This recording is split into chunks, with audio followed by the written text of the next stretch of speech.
Abi enggak. Kalau kamu gitu kan gitu saya 5 menit saya tidur, jadi jangan lebih dari 5 menit.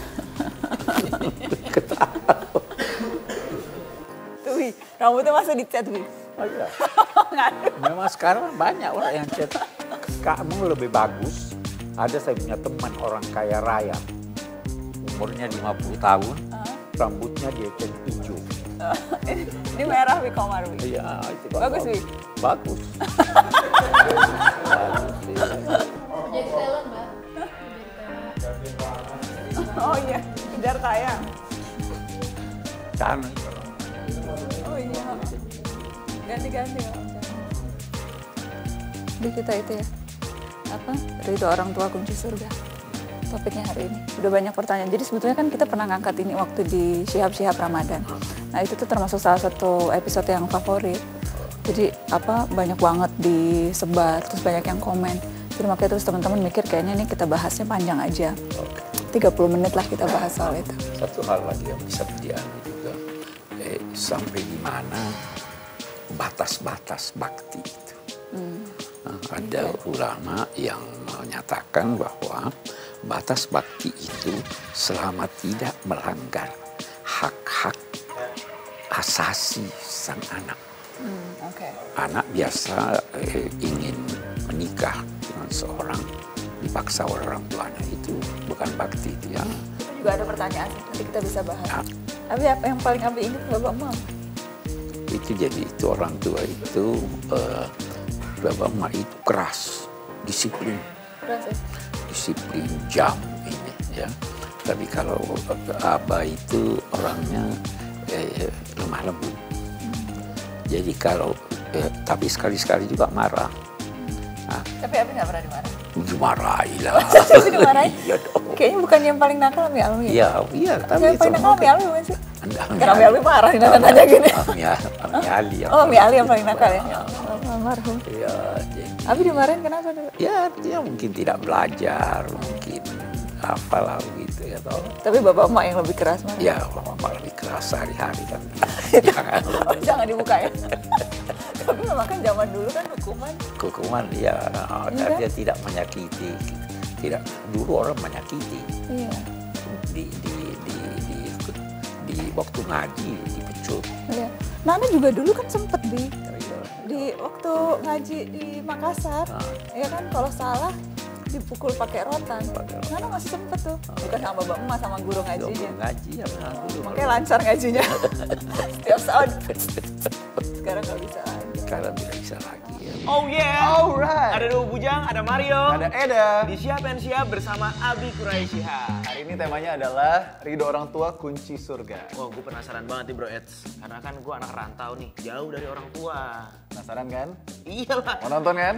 Iya dong. Nah, mari kita saksikan Syihab dan Syihab. Tapi nanti bakal ada hadiahnya juga, 1 juta rupiah dipotong pajak. Nah, cara jawabnya gimana Bro Yo? Caranya, nanti lu buka Facebook, terus lu jawab di situ. Tag akun Facebook fanpage-nya Najwa Syihab dan juga Kopi Kapal Api. Kamu harus nonton dari awal sampai akhir, karena pertanyaannya akan datang tak diduga-duga gitu, bisa kapan aja. Jadi sambil nonton, siap-siap juga untuk jawab pertanyaannya ya. Tapi biar semangat, Ngopi dulu. Selamat menyaksikan Syihab dan Syihab bersama Najwa Syihab dan juga Abi Quraisy. Hari ini temanya adalah ridho orang tua kunci surga. Selamat menyaksikan ya. Cuma di Narasi TV.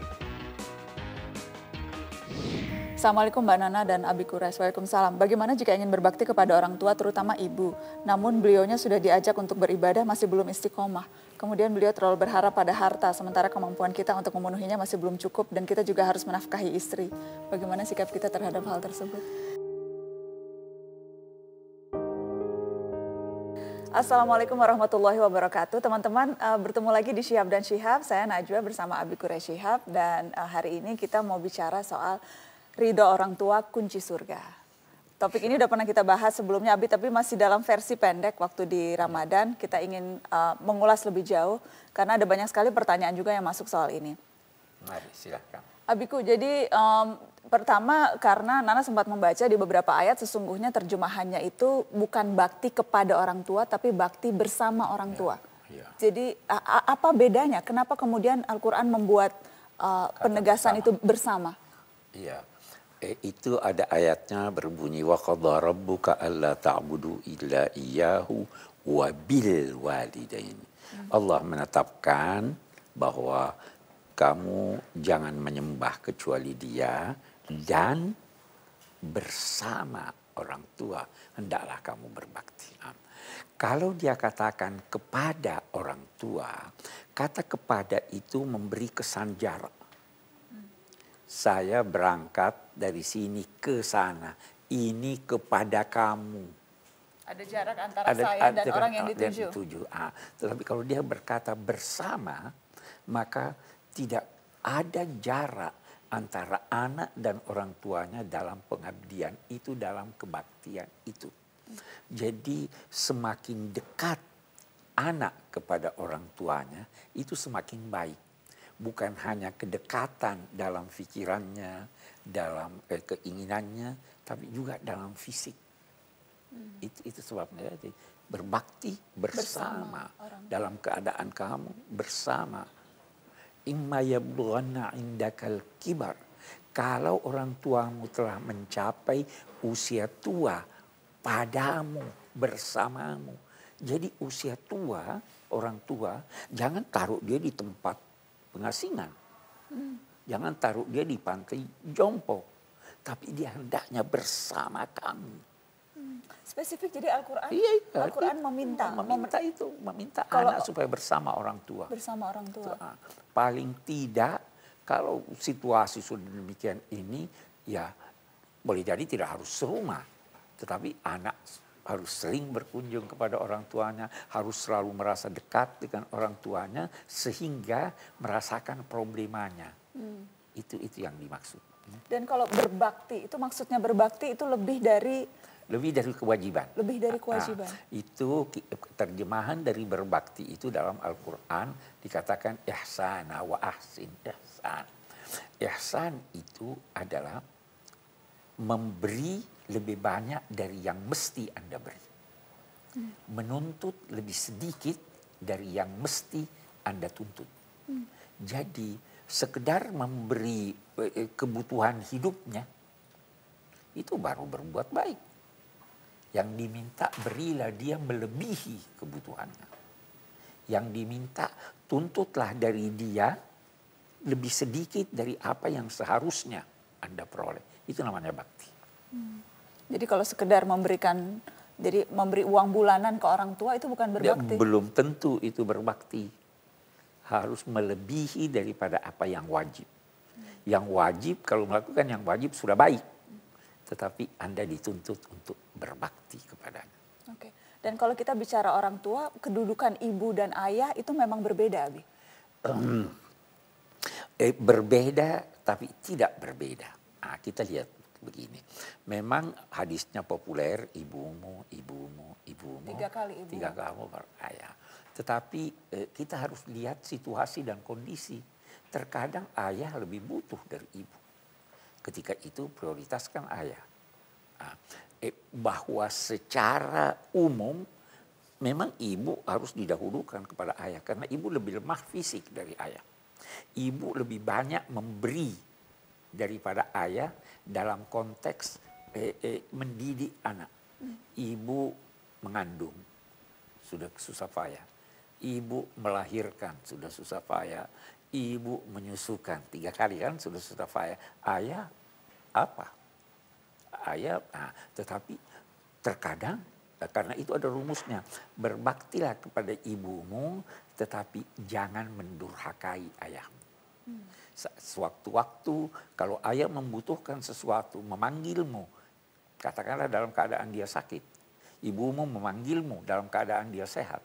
Itu siapa yang didahulukan? Yang sakit lebih dulu. Yang sakit lebih dulu. Jadi sesuai dengan kondisi. Sesuai dengan kondisi. Jangan pertentangkan antara bakti kepada ibu dan bakti kepada ayah. Oke. Tetapi dalam prinsipnya, ingat juga pernah membaca ketika kemudian ada seseorang yang ditanyai oleh Nabi. Dan ketika disebutkan bahwa orang ibunya sudah meninggal, maka Nabi mengatakan berbaktilah kepada saudara perempuan ibumu. Betul. Iya, jadi begini. pada prinsipnya seseorang itu harus hormat kepada orang tua. Semakin dekat orang tua itu kepada yang bersangkutan, semakin banyak tuntunan anak terhadap orang tua itu. Nah sekarang, kalau ibu sudah meninggal, ibu punya saudara. Kalau dia punya saudara, berbaktilah kepada saudara ibu, karena pasti ibu akan senang anaknya berbakti kepada saudaranya.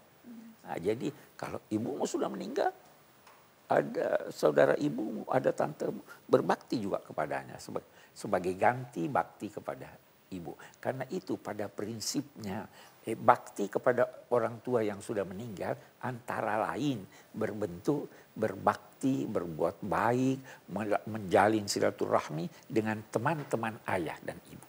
Oke. Ya. Tapi ini pertanyaan netizen yang masuk dari Rocky Rifai. Kenapa disebut surga itu di bawah telapak kaki ibu? Iya. Itu hadis kan, Abi? Iya, itu hadis populer, tapi sebenarnya bunyinya tidak seperti yang populer. Bunyinya yang populer itu adalah al-jannatu tahta aqdamil ummahat. Sorga di bawah telapak kaki ibu. Itu Nabi tidak berucap seperti itu. Tetapi maknanya seperti itu dalam satu riwayat dikatakan bahwa ada seorang yang akan meminta izin pada Nabi untuk pergi berperang. Maka Nabi menjawab, apakah ibumu masih ada? Dia bilang, iya ibu saya masih ada. Maka Nabi bersabda, irji ilaiha, kembalilah kepadanya. Al jannatu tahta rijlaiha, sorga di bawah kedua kakinya. Maknanya samaan. Sekarang, mengapa dikatakan di bawah telapak kaki ibu? Ayat ini atau hadis ini ingin menggambarkan bahwa adalah kewajiban seorang anak untuk menghormati dan berbakti kepada orang tua walaupun kebaktiannya itu memberi kesan kerendahan diri yang bersangkutan. Kaki kan itu menggambarkan kerendahan boleh dikata ya. Itu sebabnya kita pun di Indonesia budaya kita sungkem pada ibu itu kan merendahkan diri kepadanya. Memang Al-Quran berpesan bahwa wakhfid lahuma janahad dzulli minar rahmah. Kembangkanlah sayapmu karena kerendahan diri kepada keduanya. Kembangkan sayap pelihara seperti ayam memelihara, tapi didorong oleh rasa rendah diri sehingga tidak segan untuk melakukan sesuatu yang boleh jadi orang nilai ini buruk, ini rendahan diri. Dia berpesan, lakukan itu terdorong oleh rasa kasih dan sayang pada ibu. Jangan berbakti kepada ibu dan bapak terdorong oleh rasa takut dicela orang. Jangan berbakti kepada bapak dan ibu terdorong oleh ingin dipuji orang. Tapi berbaktilah memang demi karena ibu, karena sayang. Walaupun kebaktian itu menjadikan orang menganggap bahwa ini hina nih. Tidak ada suatu kebaikan kepada kedua orang tua yang mengakibatkan anak merasa terhina. Dan kalau itu dilakukan maka ia ganjarannya memperoleh surga. Ganjarannya memperoleh surga. Nah, apalagi kalau itu dilakukan tidak justru membawa kebaikan buat orang tua dan buat anak. Sedangkan yang mengakibatkan kerendahan seperti ini itu Allah tetap memerintahkan untuk itu. Nah, itu. Oke. Dari Abdul Fattah, Abi, bagaimana caranya berbakti kepada orang tua yang setiap perbuatan, ucapan bahkan perintahnya selalu mengarah pada maksiat? Ya. Jangan ikuti maksiatnya, tapi tetap hormat kepadanya. Itu Nabi Ibrahim seperti itu. Ayahnya suruh dia menyembah berhala dan sebagainya. Dengan baik Nabi Ibrahim menyampaikan bahwa ini tidak ini, tapi dia tetap hormat kepada orang tuanya. Tetap hormat tetapi tidak mengikuti. Tidak mengikuti apa yang diperintahkan apabila bertentangan dengan keyakinannya. Oke. Dari Mandrim. Abi, siapa yang disebut orang tua sehingga seorang anak wajib berbakti kepadanya? Apakah ayah dan ibu biologis kita? Apakah mereka yang merawat dan mendidik kita dari kecil hingga dewasa? Dua-duanya orang tua. Dan ya, hanya kedudukan ayah dan ibu bisa melebihi kedudukan keduanya. yang disebut itu tadi, yang merawat dan sebagainya. Karena ayah adalah sebab langsung dari lahirnya anak. Ibu sebab langsung dari lahirnya anak. Ibu mengandung, yang merawat Anda tidak mengandung. Ibu bisa jadi menyusukan. Ibu bisa jadi memperoleh gangguan akibat hal-hal seperti itu. Jadi itu yang pertama. Tetapi yang mendidik, yang merawat tetap saja juga harus dihormati sebagai orang tua dan sebagai orang yang punya jasa terhadap seseorang. Oke, dari Timur nih, seorang anak perempuan jika sudah berkeluarga, punya suami, manakah yang harus didahulukan? Perintah dari ibunya atau dari suaminya? Abi tidak ingin mempertentangkan dua hal ini. Ya. Dua-duanya harus diikuti. Kalau bertentangan? Nah, kalau bertentangan, lihat yang mana yang lebih perlu diprioritaskan. Berdasarkan pertimbangan pribadi. Berdasarkan pertimbangan pribadi dan petunjuk agama. Terkadang karena jangan pertentangkan. Itu tadi orang mempertentangkan bapak dan ibu yang mana. Itu kan rumusnya, jangan durhakai ayahmu, tapi berbaktilah pada ibumu. Bisa dicarikan jalan sehingga dua-duanya senang. Mungkin ini dibujuk, tangguhkan dulu. Mungkin ini diberi berlebih satu ketika dan sebagainya. Jadi jangan pertentangkan karena kedua-duanya adalah suatu kewajiban. Oke. Yang berikutnya pertanyaan dari Aan Slamet. Assalamualaikum Mbak Nana dan Abi Quraish. Waalaikumsalam. Bagaimana jika ingin berbakti kepada orang tua terutama ibu, namun beliaunya sudah diajak untuk beribadah masih belum istiqomah. Kemudian beliau terlalu berharap pada harta, sementara kemampuan kita untuk memenuhinya masih belum cukup dan kita juga harus menafkahi istri. Bagaimana sikap kita terhadap hal tersebut? Iya,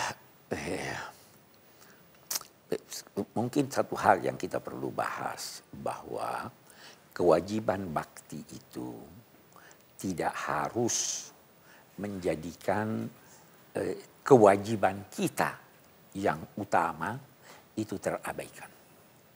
Jadi di sini sebenarnya keduanya anak dan ibu, bapak harus sadar bahwa anak juga mempunyai kebutuhan. Nah, jadi tetap sehingga kalau kewajiban anak terhadap istrinya bertentangan dengan kewajiban anak kepada ibunya, pilihlah prioritas. Tetapi kalau kewajiban anak kepada keluarganya membutuhkan, sedangkan kepada ibunya bukan kewajiban, maka dahulukan kewajiban. Saya beri contoh, saya tidak wajib membelikan mobil untuk ibu saya. Ya. Nah, tetapi apakah wajib saya menafkahi anak saya, membayar biaya sekolahnya, memberikan yang mana yang saya harus dahulukan? Yang sekolah. Yang sekolah karena itu kewajiban. Ya toh? Anak pada prinsipnya tidak wajib memberi nafkah kepada ayah dan ibunya. Ibu dan ayah wajib memberi nafkah kepada anaknya yang belum dewasa. Itu sebabnya zakat bisa diberikan kepada ayah dan ibu, tapi tidak bisa diberikan kepada anak. Karena anak adalah kewajiban saya mengasuhnya, sedangkan ibu dan bapak tidak. Nah, jadi kita lihatlah situasinya. Kita seringkali terbentur atau menimbulkan problem karena kita tidak menyadari bahwa ini sebenarnya tidak harus dipertentangkan kalau masing-masing didudukkan pada tempatnya yang wajar. Bagaimana kalau orang tua memaksakan menjodohkan, padahal aku sudah tahu kalau dia itu kurang baik perilakunya?